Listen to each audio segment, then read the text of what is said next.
ഒരു സ്പെഷ്യാലിറ്റി ഉണ്ട്. ഇപ്പൊ നമ്മൾ സ്കൂളിൽ പോവാണെങ്കിൽ തന്നെ പൊന്നമ്മ ചേച്ചിയുടെ മോള്. അപ്പൊ ആ ഒരു ക്രെഡിറ്റ് അത് നിങ്ങൾ എങ്ങനെ എൻജോയ് ചെയ്തേ? അത് ഞങ്ങൾ ഒരുപാട് എൻജോയ് ചെയ്യുമായിരുന്നു. ഞങ്ങള് അങ്ങനെ കുറേ പേര് വന്ന് പറയും മമ്മിയോട് പറയണം, അന്വേഷണം അറിയിക്കണം. അപ്പം ഞങ്ങൾക്കത് സന്തോഷമാണ്.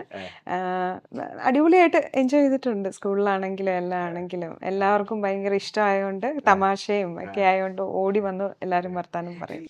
പൊന്നുമ്മ ചേച്ചി നമ്മളൊരു അമ്മ ക്യാരക്ടറിൽ നമ്മൾ കാണുമ്പോൾ ഡെഫിനറ്റ് ആയിട്ട് നമ്മൾ പറയല്ലോ, അതായത് നമ്മൾ ഭയങ്കര റിലേറ്റബിൾ ആയിട്ടുള്ള ഒരു അമ്മയാണ് നമ്മള്. അപ്പൊ ഈ സ്പെഷ്യലി അത് റിലേറ്റ് ചെയ്യാൻ പറ്റിയപ്പോൾ പുറത്ത് ഔട്ട്സൈഡ് ആയതുകൊണ്ട്, ഓസ്ട്രേലിയയിൽ ആയതുകൊണ്ട് തന്നെ അവിടുത്തെ ഒരു കമ്മ്യൂണിറ്റി, അവിടുത്തെ മലയാളി കമ്മ്യൂണിറ്റീസിനിടയ്ക്ക് പൊന്നുമ്മ ചേച്ചിയുടെ മോളാണെന്ന് പറയുമ്പോൾ ആ ഒരു റിയാക്ഷൻസ് എങ്ങനെയാ അവിടെ? അയ്യോ, അവര് ഭയങ്കര റെസ്പെക്ട്ഫുൾ ആണ്. ഭയങ്കര സന്തോഷം, ഓടി വരും.